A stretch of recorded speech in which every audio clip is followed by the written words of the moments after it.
used to wonder why old heads like this weed's too strong. Man. How Like, drunk do I you get get off of one beer? You know, oh, let me have Cut a the beer. feet in those headphones on the left. Just Did you get more beers? How many beers did you get? 65. He got a. There's a 12 in 12 there. pack. Oh man, with the mustache. Barely. I'm trying. Alright, you guys are on. Oh. Jesus Lord, look at these white chicken thighs right here. It's disgusting. Man, I didn't know I was looking like this. I haven't been outside in the daytime. Well, you're lucky 6.5 weeks to be you got precise. away from the industry. Shout out to you for that. Hopefully, might get sucked in again. That's what she said. We always come back. What's up, y'all? We got another episode of Sex, Drugs, and Hospitality. Y'all know Woozer, Andrew, and we got a guest here, Alan. We have actually ironically all worked together in the past. You were all my Obviously. bitches. Yeah, I think I'd say at least 75% of the industry has met each other at some point in working in LA. So it's actually not that abstract. It's a trip that it's kind of rare. It's more rare that someone is a cook and is from LA. 100%. Like, I'm kind of more rare in the setting that we're in than you guys being in a studio in Boyle Heights is like less rare than. I didn't state it, but I'm actually from Chicago. That's what I was gonna get at, Alan. Why don't you just give us a rundown of your background and where you come from and how you came to be a chef, if dare I say. Well, long story short of just how I became a chef. Let's get the long story. Long story. story. The long game. We're here for the long story. game. All right. Originally from Detroit, actually, but I moved to Chicago when I was about 5, and then grew up there. So that's why I say I'm from Chicago, but I'm really not. Hello, producer. Thank you for the beers. That's a good look for you, producer Jake. Just the back of your head. Throwing Back beers. of your head is ridiculous. Pause. Yeah. not like how the Beastie Boys mean. Before they met the Dalai Lama. But yeah. Let's hear what brought you into this. So your family was from Detroit, and then they moved you to Chicago when you were like about to start school. Yeah, right about 5, 6 years old. So went through schooling out there. Was homeschooled, part of that. So I kind of had an awkward personality, which made like figuring out. Yeah, well, not awkward. It's still weird. I didn't say it was a normal personality. Now I just said I'm not awkward anymore. Yeah, we're all on this pirate ship together. Yeah, Your parents were like both my parents are pastors. Oh, straight pastors, like at the. Yeah, you know, they prepare the sermon. Wow. Yeah, ordained and all that. So you know what I was going through recently is like that, like the person who speaks in the different. Like, what is it? The different hoods of Christianity. What do you call it? The God, like Southern Baptist to Protestant. The different creeds? No, denominations. Yeah, denominations. There it is. I like hoods. They really They are. They really are. They will fight you. They will fight each other. They even got different signs and all that. But they all technically believe the same thing, other than Catholics are. Because the base of, a lot of the quote-unquote Christian things is they follow Christ. Catholics do not. That's separate. Oh, they straight follow the big man. They follow the big man. Christ is in the story, but they follow the big man. That gets into why it is so intense. Know, this is my sidebar, I didn't know that each religion had like a deacon and a pastor and a priest were all different. I thought it was like a hierarchy, like on the Tower of Stone in Mortal Kombat 2, where you gotta like get through these stages of being evil to then ultimately be holy. Which is where I think how important it is for you, defining your childhood and your background, coming from 2 pastor parents, being in a heavily religious influenced Now home, I'm fucking smoking, moving to LA and moving into this moving into LA and then being friends with you degenerates. Yeah, I mean, moving into this to smoking mids with knife experts. Yeah, exactly. So explain that, Alan, is how that transformation came when I know, because there was a time in my life where I grew up with a Catholic family or whatever it may be, or a Southern Baptist family, how that led into you choosing one of the most violent and obscure, obscene, I'm the youngest toxic quick career. answer. I'm the youngest of 6 kids, so my parents were done with pushing for me to be the best version that they thought I could be. Right. They just wanted me to be the best version that I thought I could be. That's always what they've preached. Shout out to Alan's parents. That's always what they've preached. So they didn't care. They were 2 pastors, but they didn't care if I followed their religion or not. That's our religion. If at the end of the day we want you to follow it until you turn 18, whether you move in or out. It's like that's what's up. As soon as I turned 18, they're like, that decision is yours now. You're not under our care. You're an adult. You attacked that decision. Yeah. Full on. Yeah. So I was just like, all right. So I went and explored, and I ended up, I went to college for a little bit. Tried to make something of myself there. School wasn't for me, even though I did honors and AP in high school. But it's just like, I was burnt out of that shit. So I left that, moved to downtown Chicago from the South Side, and got into cooking because I did my research, and it was one of few careers that you could go to college to, because that's how I found out about it. But you can also get paid to learn it by just joining the career. So I was just like, cool. Right. I'll just join the career and to low-key figure it out. be an artist. Yeah, exactly. Paid for. Because I was an artist before you died. I was an artist in high school. I wanted to be an illustrator, and then at that point, the research said it wasn't profitable. But you can't predict the future. No one knew that the arts would have this sort of boom at just the right time if I had tapped into it. But I did it. I ended up here, and I don't regret doing it because.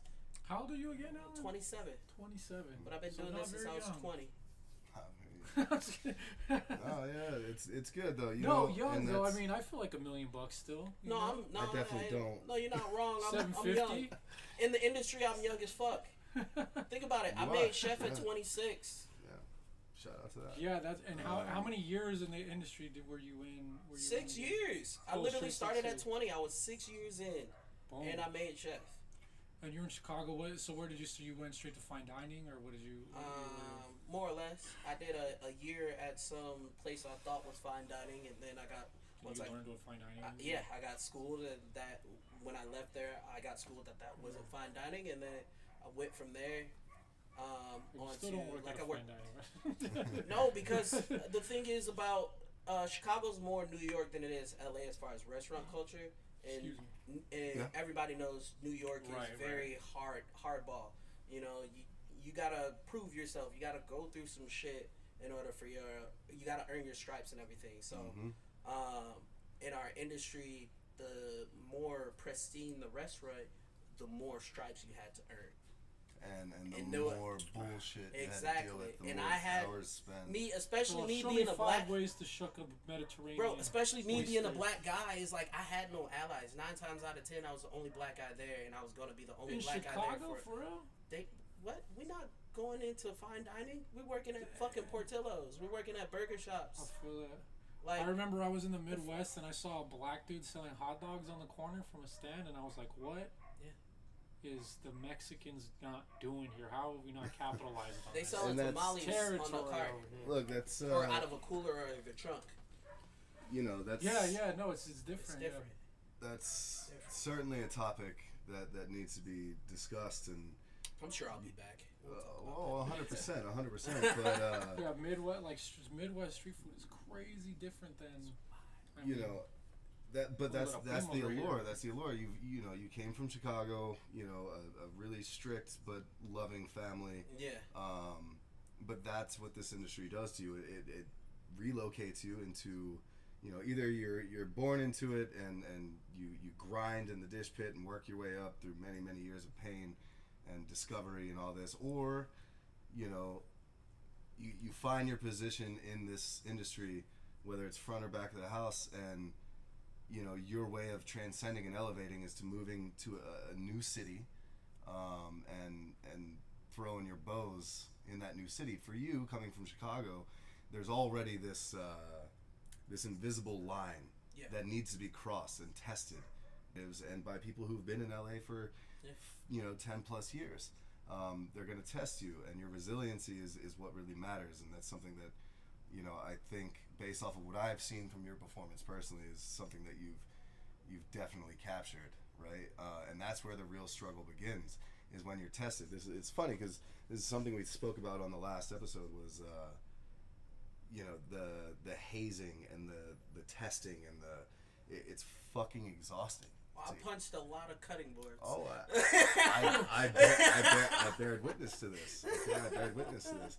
But you saw me break one of my knives. Yeah. I got mad. I had bought a knife like 3 weeks before, and just like came back and just snapped it. And that's something that I really want to, you know, zero in on during this show, is that you know, through our shared experiences, we all have these, no matter how we grew up, where we came from, our creed, our denomination, our religion, our ethnical backgrounds, our whatever the fuck it is, no matter what part of the world we come from, we all end up here, you know, specifically speaking about Los Angeles, and we're all just kind of damaged from our own experiences. And how do we all circumnavigate, and how do we exist together within these boundaries, right? The way that we do it is by just fucking doing it, no matter how many hours you have to work, whatever.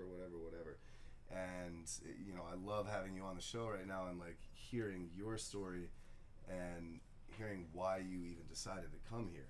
And knowing you personally, I want them to know you as well, but for me personally, I know that you have a lot of other joys in life, a lot of other things that you want to pursue. Yeah. But this industry just has an incredible way of pulling you away from all of your other desires in life, because you have to answer that call. Well, yes, it does, but I've been fortunate enough through other chefs that I've worked with. They've showed me the ins and outs and how to. We talked about it briefly off camera, but like how to finesse it to where you can still pursue the things you want to pursue, and not compromise, you know, the job, you know. And so like I know at one point here, you witnessed just here at Cabra, I was it was like I was taking 3-day weekends like once a month, because it's just like it's not breaking into my my paid vacation time, which I need that for like holidays to see family, because I'm from the Midwest. Let me take a pause right there. Holidays. This is a very important topic for tonight, and we're gonna get to that, but I appreciate that you said that. It's go on. So I need that for holidays and such like that, and then so you would take like a mental health day once a month, basically. Pretty much, yeah. And I'd go somewhere. I either go back to Chicago. I got some friends in Oakland. I went to just take a 3-day weekend. Yeah, it's real quick, and it doesn't. It usually, if you plan it right, it doesn't fuck up anything with the job as far as the other workers. Fuck you, because it's Monday. one extra day that I'm not face. there. It's only one extra day that I'm not there. Hey, real restaurants closed on Monday anyways. Fuck clown. And the no, they are. You don't work at a real restaurant. I work at a hotel. Oh, you work at a hotel, yeah. I mean, that's has take a away restaurant. from. It's a whole other horror story that needs to be discussed. But so, before we move on, I was gonna get at, because I have the same. Well, I assume is the same, because I know you in our personal lives also. But like as an artist, I feel like despite your ability to excel at a lot of other industries, you know what I mean? Like I know you could sell sand at the beach just like me, you too, Eric. You know, like boom, got a mouthpiece on you. You have this charisma, or you would be able to, you know, whatever, sell houses or get your real estate license or whatever.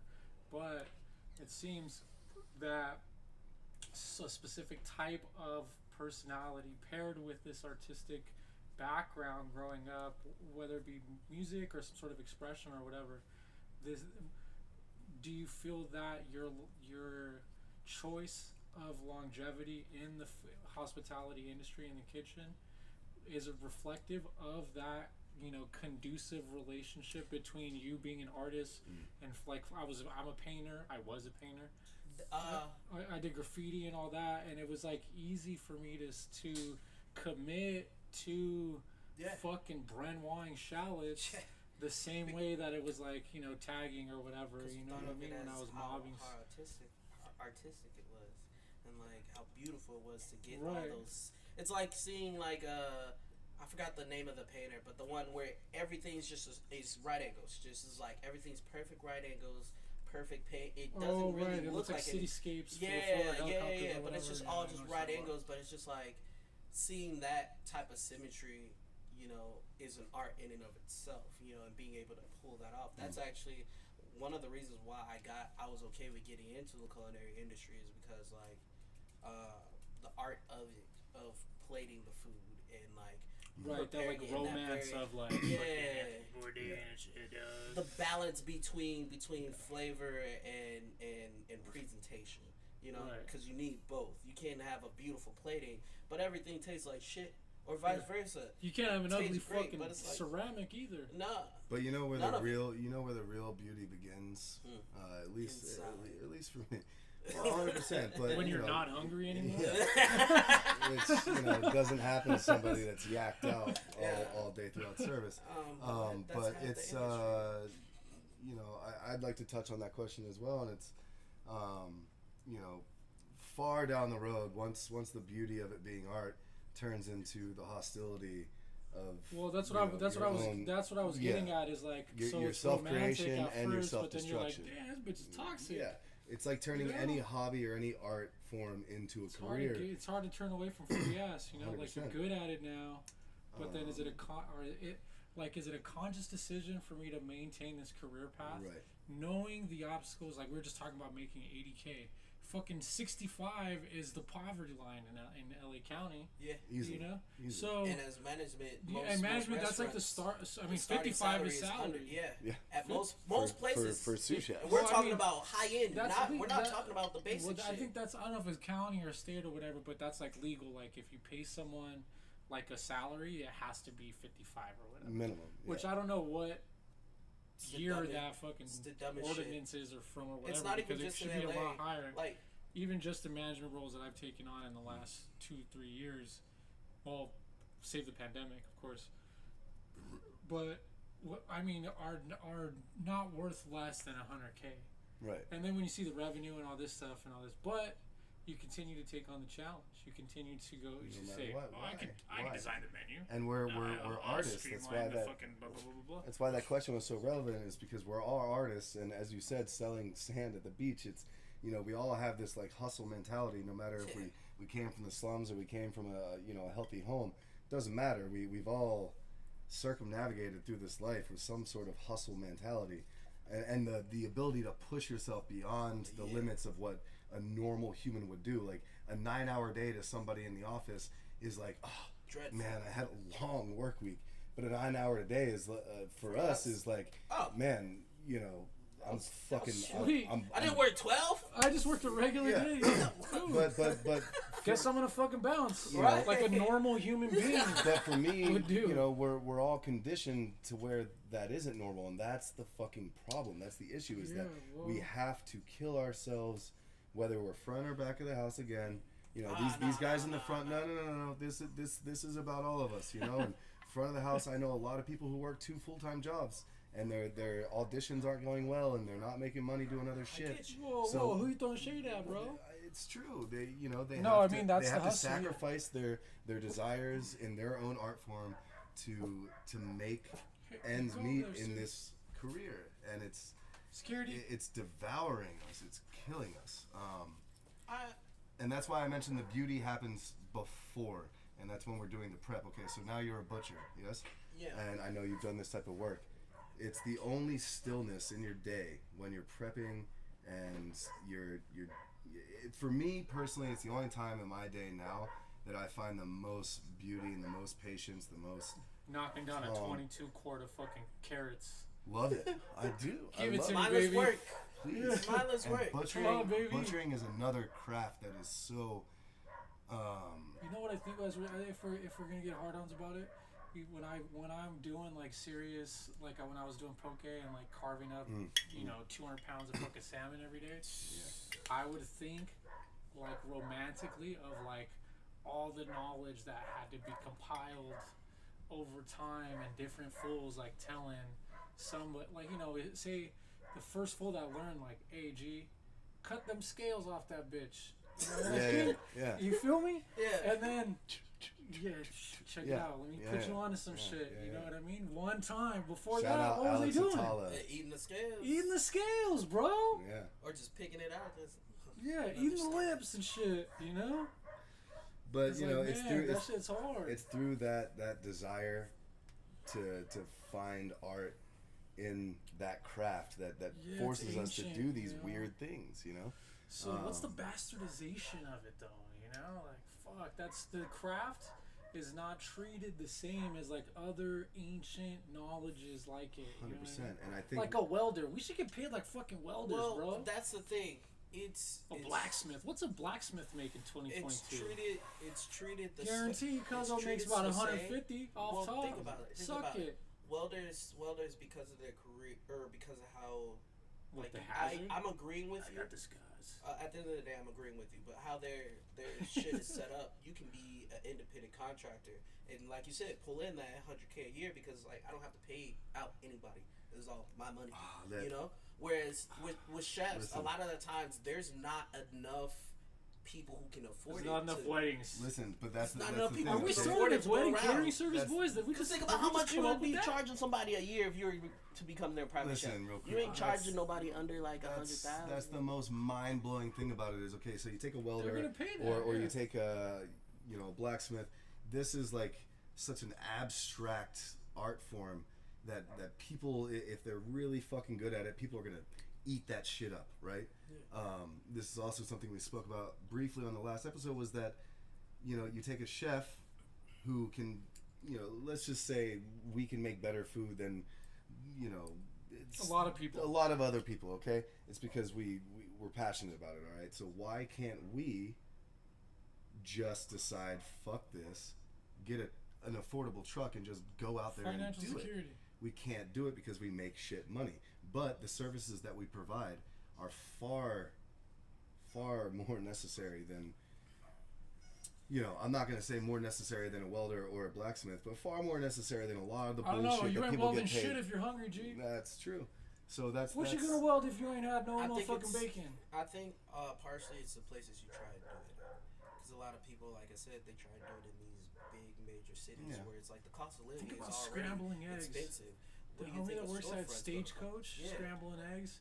My boy. They're charging $3,000 for a hour. Easily. Doing banquet service on Sundays. Working 14 hours a day. 14. Come on, he's working 3 days a week. So. Well, that's his own decision to work 3 days a week. He's killing it though. I'm saying, but scrambling eggs. Say you scramble eggs for a Stagecoach in on Mulholland or whatever, Chatsworth, whatever, where Drake and fucking Kanye argued or whatever for everybody. So I went to brunch for my homie Vital Sign's birthday. So establishing what it is we do, why we do it. Let me finish. Scrambling eggs there versus scrambling eggs at Jim's, right here on the corner, right, for Sunset Burrito, two for $3. And they're cranking that shit out. What's the difference? They're busy as fuck. My guy right here is guaranteed cranking out more omelets than my boy at Stagecoach. But as Alan said, it's the location, it's the necessity of it. So then your eggs ain't shit. Not necessarily. It's just you gotta know who your customers are. You have to know your customer base, and we're talking about hoods that are constantly evolving, constantly. And right. I mean, what I'm getting at is the skill. Right. You know what I mean? Right. The skill of that, preparing that dish. But the guy, the homie over here at Jim's is probably a way more savage.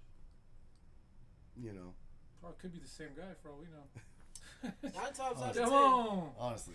9 times out of 10, it's the same guy. So he work at both spots. what I want to move into is, we Side note, speaking of scrambled eggs, I saw someone bake scrambled eggs. I wanted to fucking throw up in my own asshole. It's a thing. But, working short order, you're busting out fucking 60 tickets in 20 minutes. You gotta get crafty. And that's part of our package, is that we figure shit out in a pinch, in stressful moments. We figure shit out that, does it yield the same product? Maybe. Is it disgusting watching it happen? So what is it? What's the difference of so you recently have had a pretty peaks and valley experience with a recent restaurant as executive. Yes. And it was like a weird finances, a weird SOP, standard operating procedure thing, like a lack of yeah, I mean, we're not a lot of things. Yeah. So it was a this business was run on charisma, safe to say. Yes. Yeah. This fucking psychotic lady. So what is this absolute animal who needs to be tranquilized daily doing with that location in the city that she's in that area? That's one of the saddest things, and that's where someone like you is handcuffed and unable to excel to elevate the menu. So let me tell you, the dining experience. I want to answer that very thoroughly. Half of it is certainly my behaviors, my reactions, and what I do outside of work. Right, that's a given. That once you get a certain age, your actions start to affect your energy levels and your daily. Well, no. I'm saying. So, but yeah, no. I'm going to answer the second part. It's, but the other half is. So you're a psycho. I'm a psycho. One, okay, and then this psycho lady owns this person business. is a psycho, so you can't have two psychos in the mix. Right. I'm a psycho in the sense that I am built to last and to do the dirty, heavy lifting that needs to be done. But if I am not being I will remove this decomposed rat with my hand. I am not compensated nor acknowledged nor treated any sense of fair enough to continue on that path. Right? I mean, essentially, you're put in the position of power, but they're not actually giving you the power. Right. It's, this is what we have to do here. We have to, make this to organize this, and we have to pull this shelf down and fix this wall to make this happen. We have to close the restaurant for 2 days to fumigate and do this situation. But if the person behind the curtain is not willing to do these things, then your job, on book doesn't seem that it's been being done, right? And then you come into this situation where, hey, what have you done for my place? Oh, well, I mean, really nothing except make everything taste way better and bring you more revenue and more keep people. Keep it running every day, fucking day that's open, yeah. But then on the flip side, you have this person saying, oh, well, that's not true and these problems still exist. Well, if you meet me in the middle and you take care of the shit that needs to be done that any normal establishment would do, then there's not a fucking problem. Traps. Right, exactly. But then, I guess what my question is how does that type of person continue to own a business like that? And that's the saddest thing, is that you have people like us and like many, many others who are struggling, who are way more talented and way more, business savvy and more intelligent, more educated in, procedures and protocols and how to run a successful, clean business. You have us, eating, the bottom, just whatever little shit we can get to survive. And then you have people like this who ran into a little bit of money and are so self-destructive and, just naive and negligent, and they just don't do the work. Why are we the bottom feeders and this top percentile are the ones making the calls when they can't even...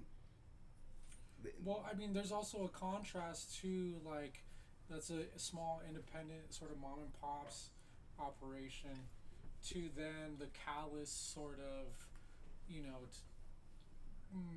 HR sort of corporate whitewashing of or sterilizing of emotions in regards to like the human aspect that we talked about Right. with kind of the theme of the podcast is that human aspect, and that like cooks are these like special, unique, talented people. How does that, from where you're coming from in this experience, all the way up to like levels at where Alan's at, where I was at recently, are like sterile corporate companies where, and that those things still are existing, and those decisions are still being made with malpractice, or to a degree, what I mean, where people in those positions are. I think a lot of it is, especially in the position in the big company that I'm in, it's just like a lot of it is the fact that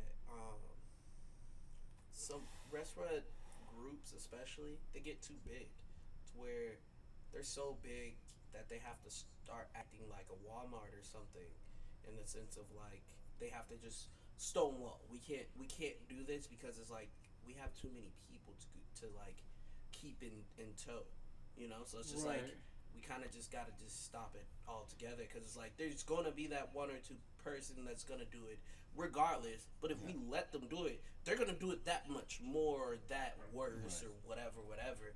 So it's like like we all know, the restaurant industry has a problem with alcoholics. There's a large percentage of them. Drug addicts. Yeah. Any of it. I mean, I'm just talking about alcoholics specifically. My restaurant group was, you get a shifty after every shift. If you were like a closer, you get a beer or a small drink at the end of your shift, finish it before you leave, and that's it. Now the company's so big, they had to just stop it outright. They're just like, because it's just like they've got 20. Hey, if that's my booze, get poured down. Yeah. I'm just saying, they're 9 locations. Not pouring it down, but I'm saying they got closing shift. They got like three. They got 3 locations trying to expand that much more in LA, and then they have 20 plus back in Chicago. So it's just like, dude, does the world need that many chicken skewers though? I mean, is it a pro like so? So then say, I'm just saying, it's too many people. You got to worry about the outliers, and the more people you have, the outliers it turns from 1 or 2 people to like 10, to like 30, to like, the more people you have employed, the bigger that outlier number, that percentage becomes a bigger actual physical number of amount of people that could fuck you over. And that's a lot of money you're out of as a big corporation, and it could affect even us. Because if someone does a bad enough fuck up, it's just, then I say, okay, down. this is how I'm going to manage that. I'm going to be so impersonal. Fuck them. They go too far. That's what I'm saying. Right? I don't disagree. Yeah, that's what I wanted to say. A lot of times they go too far. It piggybacks off of what you had initially asked. The state of California. It's you take my last situation, and then you take the situation that we have all experienced, not naming the hotel, but working at a hotel, and it's you have this same negligence to emotion, okay, rather than the physical act of. So my last situation was negligence over just simple HR shit, right? We didn't even have HR. Then you go into, which I learned is not that's an obligation of corporations. No, it's not. On any size. Or some large company like this.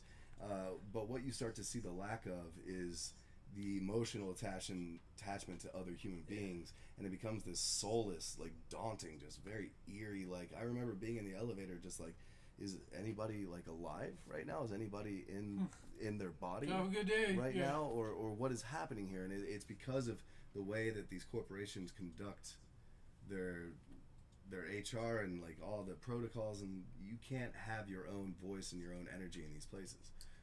Which is why I loved the place that I was recently at, was I was allowed to finally just be me, put it out there, and people enjoyed it and respected it.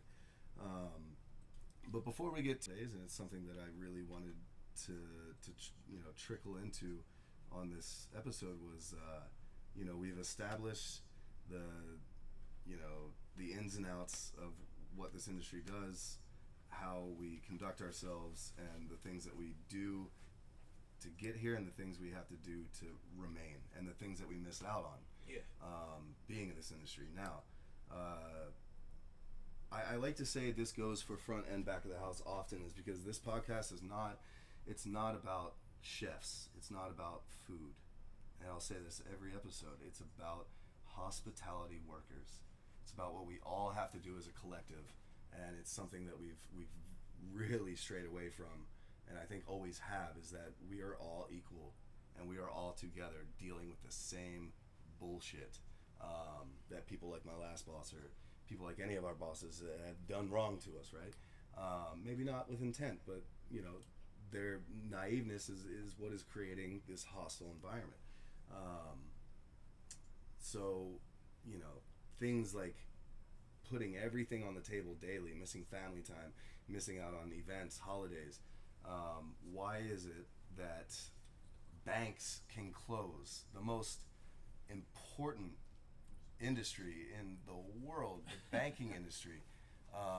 Why can they close on Thanksgiving, on Labor Day, on Memorial Day, on Valentine's Day, Mother's Day, Father's Day? I understand people want to go out and eat.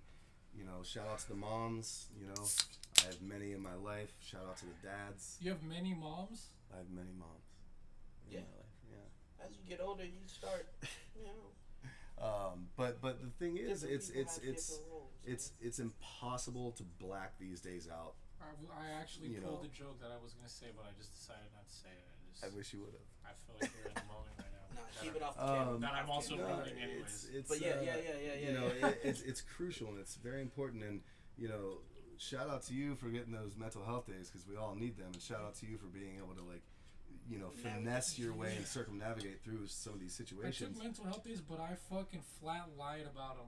Yeah, and then you don't my lie. mental health days, I was drinking the whole time. Guaranteed, I have still a mental health diarrhea day. in my fingernails right now. I gotta go home. But the I thing can do is, with I want to talk about how damaging it is, to a family, and you don't think that it's that important, but when you miss 4 Thanksgivings out of your child's 5 years on planet Earth, that starts to take a toll on your family, and your spouse starts to question, like, hey, are you committed to us, or are you committed to There's your stuff, work? I mean, devil's advocate, your circumstances are a product of your decision making. So Always, it's like if you're faced with that for whatever reason, I feel like ultimately the times that I've worked holidays, which is almost every single one for the last 10 years, You didn't take proper precautions. is because I didn't take proper precautions. Like I didn't save a check or like sit on a check or whatever, Or call that day out. or just like didn't think it was a big deal or whatever, and then you realize, I mean, you think, first of all, you don't get time and a half for anything But they in say it. They hospitality. say, time and a half. But how am I gonna get time and a half of my fucking salary, bro? Oh yeah, no salary. What are you talking about? Even the hourlies. I've never heard I've of never an gotten hourly time getting. and a half Never. ever, bro. And this is part of I it. got mine. If Ever. you're I going, told you. Look, real quick. Coming from, my parents were born and raised in Detroit. My dad was born in 1960. He was 6 years old when the Detroit riots happened. He witnessed them. People ran through his house, saw the military, all that. So from a very early age, my dad has always taught me, with whatever job, if they say they're gonna do something for you, hold them to that. If they say you can request off 2 months in advance, and if they accept it, you better put that request in. And if you don't, that's on you. Yeah, it's like, hey, the paperwork's in. And then on top of that, just to secure it, I already bought my ticket. Mm-hmm. You're not telling me I'm not going. I spent my money. I already requested it off. I followed all the rules.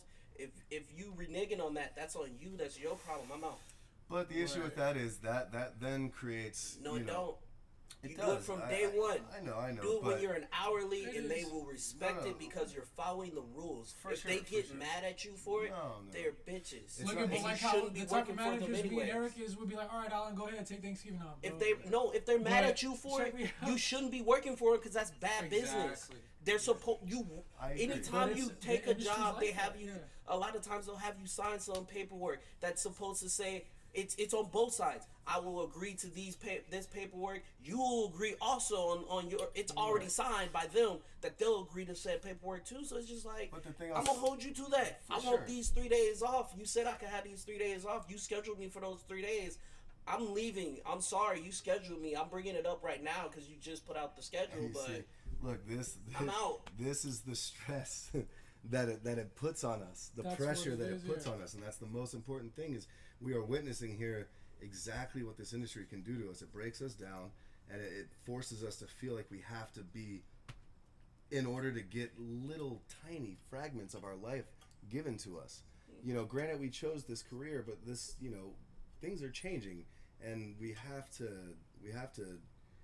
try to spearhead this together to really take care of the people who are working the most for everyone, not just for the people that own the business, taking care of the people in the community.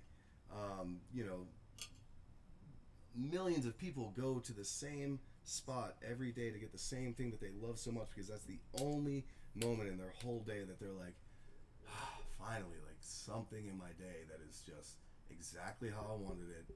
It's normal. It feels euphoric, I don't know right? about millions, but Oh yeah, I but don't know.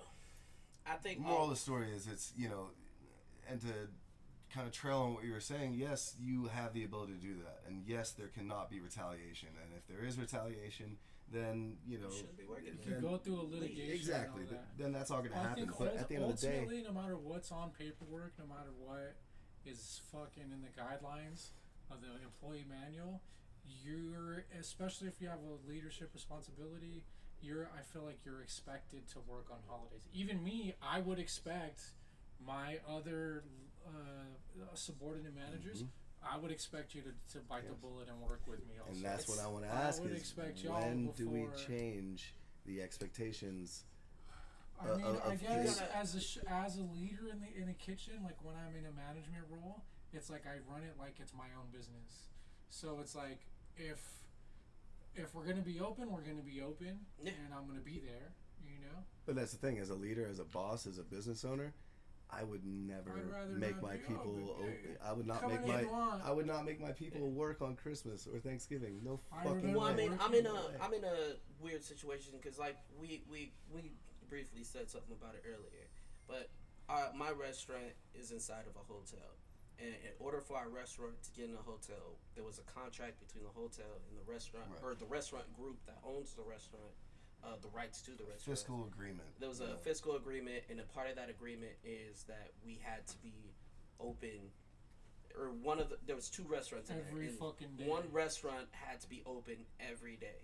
Every Of the day of year. the week, all year round, there had to be one of those 2 restaurants open.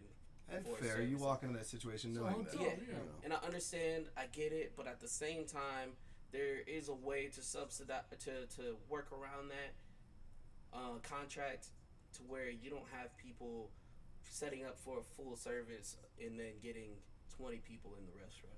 Right. Why? I think You're it probably- losing money I on think both we're in, ends. like, I think we're in like the peak of the bell curve. It feels like, because it, like, It's just as we're stupid. talking You're right now, I'm losing thinking money. of like in the 50, like when did they start doing this? We're Right. like, boom, and like It was the creation of the work week, of the Like 8-hour after- day. after- It was the dumbest creation in the world. We should have kept it where it when was. No, that was what, the Cold War. No, that was before when we started doing 40 hours a week. That was like around World War One or Fucking two. World War I'd say One. right in 1, between 2. both. Right around We there. had a Great Depression between that. Yeah. After the Around Great there. Depression. After Yeah, it World was War- after. Yeah. Yeah. World War Two. But people were willing because they weren't working at first. So they're like, Whatever. I'm making money. But the thing is, the It's times brainwashing. are changing. So I feel Things like there are. was a time where It was necessary. restaurants closed. Yeah, everyone closed for fucking 4th of July or whatever. Yeah. You know? And then the one spot stayed open. And now everybody's doing it. And look, if we're sitting here fucking having beers on the lawn and we all own a restaurant down the street and our fucking neighbor across the street opens his taco stand and makes $10,000 in one day because we're all closed, We're gonna. what the fuck do you think I'm gonna do next year? Yeah. Hey, Eric, sorry you always have a barbecue at your house on 4th of July, but Carlos across the street made $10,000. Yeah. There's no fucking way you're taking tomorrow off. I mean, but You that's the thing is that it's People think that's gonna happen, it's but separating the I- art and my- form as and I turning go it into into my mind of being a business owner unrelated to food, must be fucking nice to take a day off. yeah, but you know this is. Look, guys, this is a thing that we all stress about and we've all complained and spoken about privately and separately is what we have to deal with. And, you know, again, a lot of people are gonna say, "Oh, you guys chose this, you know, blah, blah, blah, this is your career path." But you know what? You know, I was born to do this shit, unfortunately, and you know, I just want to find a situation, and maybe it's my own situation, in which, you know, you don't have to halfway kill yourself for someone else, and also to find a solution to, you know, being forced into this dark, like, you know, addictive lifestyle. Like, where does the beauty lie in the restaurant industry without the dark? Well, I mean, someone like Anthony Bourdain was like, I have to do heroin.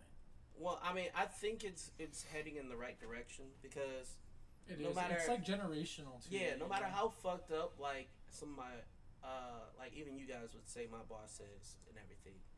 Out of all the people that I've worked for in this establishment, like chef owners and everything, she's the nicest one. She's the best one I've known, at least from. And that's important. At least in Chicago. We've all worked for a lot of fucking dickheads. Exactly. So it's like, yeah, she has her moments where she can be an ass, and it's like it's her restaurant, it's her money. At the end of the day, it's her money that she put in her blood, sweat, and tears to create this thing. So it's like, of course she did what we did. Exactly. Of course she takes some sort of pride in it, and it's like doesn't want you fucking up her vision. So it's like at times it's understandable, but it's like for the most part, at least in my case, for the most part, she's good to me. Right. You know? And that's an important thing to talk about too. Is, you know, not all of these restaurant owners. But she also comes from the trenches too, though. Yeah, she knows, and that's the difference, you know. They're not all bad people, and you know, they're just like us. I remember on my second week of being on the grill for the first time, Market Cafe on 3rd and Grand in Bunker Hill, in Wells Fargo building, breakfast burritos and shit. All that shit. And it was like my second week, right? Like the fool that was on the grill before was like tweaked out, like a young gay party boy, you know. And fucking one day, this fool that was it. It was his last day. He came like all geeked up, and they were just like, "Hey, Andrew, you're on the grill." And I was like, I roll burritos. What? And that was a pivotal moment and for you. Boom! So I do that, bam, and maybe 10 days into it, I have a stage, and they're like, "Yeah, so get on the grill with Andrew. He'll show you how to do it." And I was like, "This person went to culinary school. Why am I teaching him? I'm gonna teach them how to fucking do something." That's the thing. I was you have that. Bro, that's how I feel right now. And I told the girl to scrub the grill, right? We went to service and stuff, and I was having her saute pepper. And I was just like, "Yo, get out the way. Watch out. Like, you're tripping right now." Bro, half the people that work under me right now are in culinary school or just graduated. I never took a lick of culinary classes. It didn't dawn on me ever till that moment, like, and I had been working in front of house and doing other stuff for a few years before that, you know, but I thought the kitchen was this, like, romantic, like, thing, you know, and I was like, you know, because whatever, a few people I talked to, like, went to culinary school and blah, blah, blah, and, it's the trenches. You know, all the stuff, but they make sandwiches or they fucking work at whatever. I tell you, majority of people I knew that went to culinary school wish that they had it. Yeah. Well, I mean, they did, but, you know, not in a deserving sort of way. Let me ask you I this. mean, no disrespect by that, When's the but time you needed to know all 5 of the sauces, yo? You just pick one, that's your restaurant. yeah. Fuck are you talking about? You know, that being Is said, it 5 it's sauces? 7? 5. No one cares. Bechamel's one of them. Don't give a fuck. I never knew any of the names. Espanol. You know what? Espadola? Espanol. I don't remember. I don't know all the names. You tell me, bro. I've never. You were asking me a question right now. You know what's crazy? Every place I've worked at on that culinary school shit. Every place I've worked at, I had to preface all the people that I worked under who went to culinary school is like, hey, just because I don't know what the fuck the word is doesn't mean I don't know how to make it. Yeah. I just never heard the word before because I'm from the trenches. I didn't go to school. That's. I remember, I made a shrimp like this. That's by design. Yeah. That's it's when like, you you just sauteed it. That's when you take. You know, that's true art, when you can do something without even fucking defining it. You know, when you're dumb to you know, the verbiage and the overall definition, How but exactly you can perform it better than. Do I describe a wet scramble? Right. You know? Yeah. Like you blew it out of your nose onto a frying pan for 2 seconds. But it's cooked. But it's cooked. So anyway, It's you got a know, nice Sounds delicious. You Chef. just Thank say you for that. just say it has a gloss to it. You know, you cook it to where it has a little, just a little bit extra gloss to it. Take it off. Done. You know, our shared experiences. We all have our own views, our own opinions, our own traumas, our own backgrounds. You definitely got your own views. 100%. But at the end of the day, we all meet in the same building at the same time. Usually, unless you show up late or something, or don't show up at all. We're all going through this, you know, wild ride together, and you know, I think it's important for everyone to be heard, and you know, we're gonna hear some wild things on this show. You know, and a lot of it starts here. These are the grassroots of what it is that we're getting into, and our backgrounds, where we come from, what we deal with, our grievances, the things that make us happy. Yesterday I went on a stage, this beautiful place, and I had no idea. How'd you do on the stage? I did really well, actually, shockingly. Not really well. No, I did perfect. Obviously, he didn't open Excel one time. Yeah. It was perfection. It That's truly, how it was right, perfection. right. And I didn't feel my best, but I made sure to get a Doesn't little bit matter of how you sleep. feel. You never know, feel and- your best. The fuck? Yeah. When was the last time you felt your best working Obviously, in you the didn't industry? consolidate the walk-in. Hey, I've never that felt part. my. I haven't But- felt my best since my first year. But let me tell you, it's you know, it's been a long time since I like felt something that like sparked something in me, and you know, this place that I went to, it was reminiscent of like 3 places I can think of, but it was all combined. It's everything that I, you know, wood oven, wood fire, you know, hanging meats that are curing, and you know, You like that hanging meat, huh? I love that hanging meat. and you know, tallow covered ribeyes aging, and just all this beautiful shit. And like I had a moment where I was like, whoa, like this feeling that I have right now, aside from all the other dramatic bullshit and thinking about, oh, I don't get this day off, or whatever, for a brief moment I felt what I used to feel. Felt really And inspired.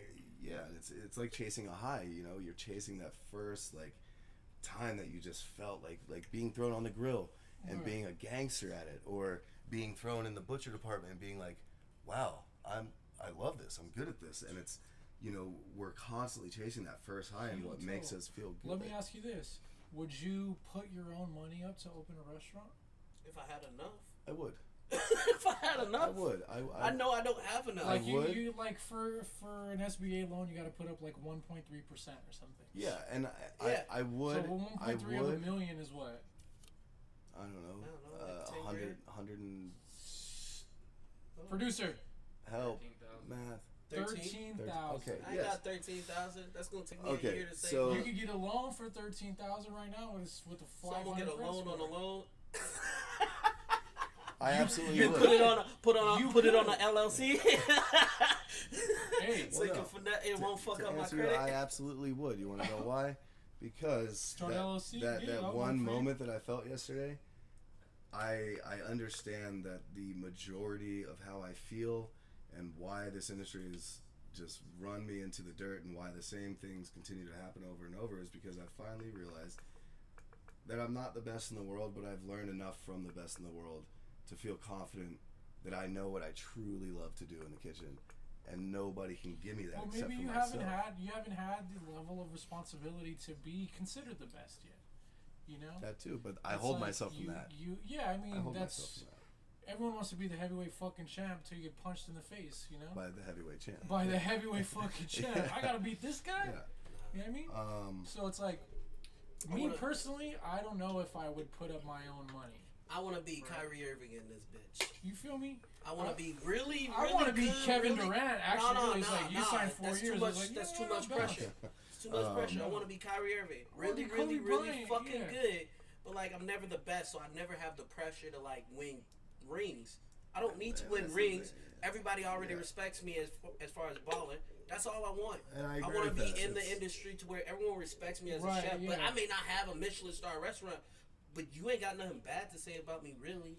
Retire, open a deli. You know. Those Right, like, those you are the got things nothing that I don't actually to even say want, about though. me. I don't, you know. I do. I If I open a restaurant, that's all I want to make food that I believe in, that makes me feel good and hope that it makes other people feel as good as me, and that's it. That's all. I want to pay my bills. A certain kind of and go people. home. A certain kind of people, absolutely. A certain kind of people. Because I feel like, I guess what I'm realizing as we talk today is like, in making music and trapping and like hustling with my homie Omega, my big homie, my older brother, really not my homie. Shout out to the gang. This fool put me onto a lot, and like I worked at a shoe store. This fool worked at a construction company. We shared a 1-bedroom apartment. Like even this motherfucker taught me how to cook potatoes in a pan, bro, for real.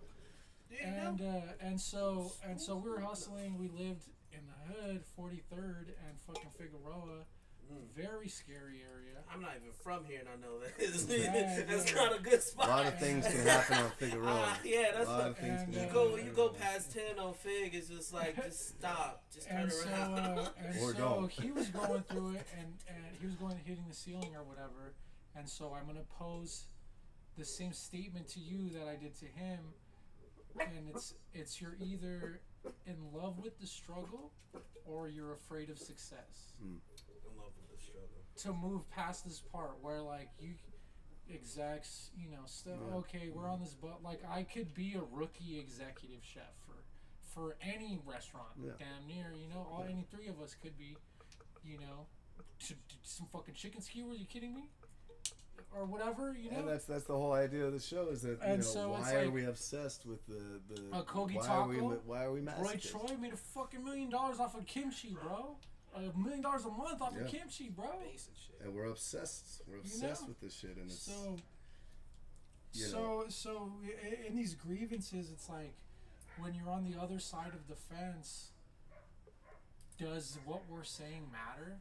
You know what I mean? Like if I'm in the hole, if I take out 13 racks to put down on $1 million for me to float rent on a 5-year lease, when I still gotta buy kitchen equipment, do I really give a fuck how hard it is for you to not do cocaine and fuck the servers? That's what I was saying. I don't have enough money because if I wanted to do that, like do I? I mean,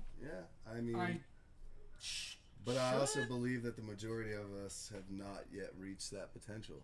Nah. Not that anybody's doing it's that. not yet reached it. We just don't make enough fucking money. But then I'm saying if I made that much money, like okay, you need $5 million to throw around so you get opening a fucking restaurant. I'm gonna buy a vintage fucking Rolls Royce. Well, and that's what we're all fucking different. Because ultimately, like more intimately than any of us now that in a restaurant you can lose all that shit in a fucking flash. Oh yeah, 100%. In a month, in 2 months.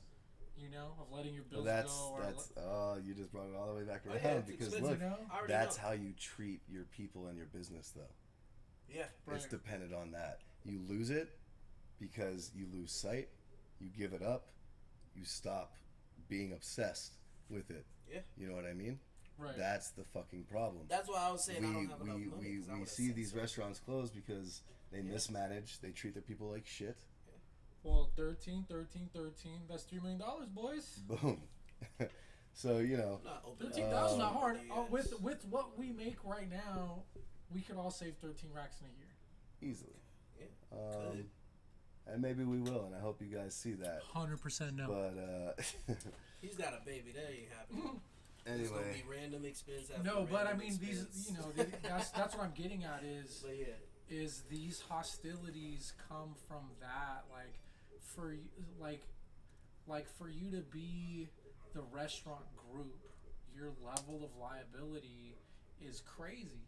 Yeah. And your financial liability is like you could lose the shit, dude. But that's also if Eric fucks Ashley. But also that's why too many times. That's why wrestling in the wrong setting, in the wrong level of intoxication. But that's on my property. That's why restaurant groups are becoming more and more of a thing, though. Type shit. That's why wrestler groups are becoming more and more Sorry of a thing. to You can, suggest you I mean, fuck it's on your happened. servers. So. no, but you can We've all franchise. been there. What do you want me to I say? mean, Sex, drugs, and hospitality. out of every you know? out of This us is three part on of- the out of us three on the couch. The style of the hound. Yeah, out of us three on the couch, Eric would be the one who Okay, yeah, no. you know, Well- it's your boy Eric. He's a whore. Or I do care. Like, dude. Not anymore, but I'm just Eric, saying. it's $1 million on my head, bro. I- What can I do to understand make that. it I easier for understand that. you to do your job without Hire all gay dipping men. the stick in the company? Hire all gay men. Well, no, then you're gonna have. That's what I mean. Wow. From my relatives and people close to me that I know, there's no way I could hire Jesse, Joseph, and Victor to work in the same fucking 10 miles of each other, bro. No, and it's not even. They'll just you be know, fucking each other. it's. Well, They they're do it all my off the clock. cousins, so but they would definitely be fucking a Hey. lot of people. Hey, do it off the clock, not on the property. We're all good. you know, and what do I say? Eric, yeah. You So know? what's your problem, Eric? Yeah. Off the clock, not on property. You got a truck with the bed, you know. Just get a mattress. It's like a rock in a hard place, you know. Like, But you it's don't- not. trying to put his Look, rock it's in a not. hard It's not place. just me. It's not just you. It's not just him. It's this. This What am whole. I gonna have a fucking chicken sandwich stand? Get out of here! Yeah, no. Can't work in these maybe you do, conditions. Maybe you do. You say now to have a chicken sandwich stand? Do you? You telling me to make a chicken sandwich stand? That's I, racist. well, no. You want me to Listen, just I'll chicken show you something? how to fry some chicken, boy. That cast iron skillet right in there. That's where we start. I'll tell you that. My boy. But no, guys. So that's the whole thing. It's you know, It's hot. it's hot as fuck, and the work don't stop. The end of the day, life sucks, dude. It sucks having a job. That's what when I just recently had a baby. Shout out to my son Mars. Shout out. 6 Shout out weeks. Mars. He's 6 weeks old today. That's Tuesday. fucking crazy. Ew. Made it. We're doing great. But the nurses and like the hospital people are like super impersonal. You know what I mean? Like maybe one or two of them. Like I was really like, oh damn, like she's cool, you know. Yeah. And it's like, you don't know me, I don't know you. Like I get it, you know. But you don't know I'm cool as fuck. You know what I mean? Like you have a sick ass homie right here. If you're right here with my kid and all this stuff, and Yeah. you don't know the type of shit, the type of friend that I could be, and vice versa. You know what I mean? Yeah. But I get that it's mad impersonal, and I was just like, damn, like you're getting burnt out, you know? Like, look at these rude ass bitches, you know? And we find, but we find that But you gotta remind yourself, it's a job, bro. yes. And At the end of the day. jobs suck. But bro. we find that in each other. We find wants we to find go the to work. similarities, the hardships, the struggle, all of it, the happy shit. We find that together, and no other industry that I've ever known of do you find and curate these bonds in which Yeah. we talk about. Unless you're killing people. Well, I mean, a lot of those cats end up in this industry too, because it's a segue into that debilitating lifestyle that is so attractive, and not for everyone. That's It's a why segue one out of the for some people. That's exactly. what I'm And one of saying. the main reasons I wanted to have you on here is, it's not just talking about I was a party promoter. going into that shady dark living. It's also getting where you are right now and feeling elevated and feeling like you're ready to go to the next chapter of your life, not necessarily in the industry, but just what you want to do. It's not always so dark and disgusting. It's sometimes people come in who have a good background for the most part, and they just have fun with it, and then they move on to something else. And I love that. I love that for people, but unfortunately for me, I'm It's just a different stuck type in of this thing. bullshit Like, for the rest of my life. You had to live in the flower district, like you feel me? And I Like, don't that's see you what the gotta- bad thing is about that. You don't see what the bad thing is. about No. Coming from Chicago, I don't see the bad thing. But you were about able it. to survive that. You were able to I survive don't know that. how- that. what y'all I know mean by Chicago's survive? worse. Yeah. Because if I lived in the flower district, I would still live in the flower district. I don't know you what know, you that's- guys mean. I knew all the crack dealers. Yeah, well. Well, They weren't gonna sell me anything because it's like, oh, he's cool. We don't want him all cracked out. right on. Yeah, it's one of those. Like, yeah, It's, cool. Don't offer me shit. Yeah, look at all that leche. So, Let you coming on my ass. Alan. Cream pie. I appreciate you coming in. Your ass. It's Whoa. it's good. It's good to hear from a friend and from a fellow peer in the industry. And I really want you guys to start seeing more of this, more personalities, more characters coming in. It seems that you're just kind of like co-host, I guess. That's my seat now, I guess. I I'm guess always gonna wear that's shorts and have his white seat. thighs. We gotta get you to the beach, nigga. But Check these thighs out right here on the show right here, sidebar. we appreciate y'all tuning in, and let us know what you think. And if anybody wants to jump in, jump in those DMs, and let's hear a different story every week. Leave comments and critiques down below in the comments, please. And shout out to our boy. Show Shout your out face. Portside. Subscribe. Show your face. Oh, Shout hit out the little Ben. bell. What do Uncle they say on Ben the putting thing? this stuff like, on. subscribe, hit the Noti bell for gang. notifications. Noti gang. This, Come that, on, and the that's my third. Noti gang. Tune in next time. I'm gonna Post, be back. repost. Oh yeah, let me get my social. Follow me at Allen Photos _before_after, spell ALLEN Photos PHOTOS. Let's go. He's a gangster with that camera. I completely checked out of that, but Nah, this nigga's a photographer, bro. He's not even a cook. Nah, and I'm a chef. I And he's somehow a made it chef. as a chef, and I want to be a photographer. That's what I'm Career talking about. goes like. That's what I'm talking We're about. artists. But I'm about to and be an that's it. executive still in like 2 years. I'll give you that. I guarantee it. 2 years 100 if I'm still in bands. it. All right, y'all. Gentlemen, Checking out. We're Thank about to go you. smoke weed and drink. mids. Fuck you Brought guys. to you by mids. Brought to you by Mids. Mid gang. Mids. We don't be smoking that fucking za. As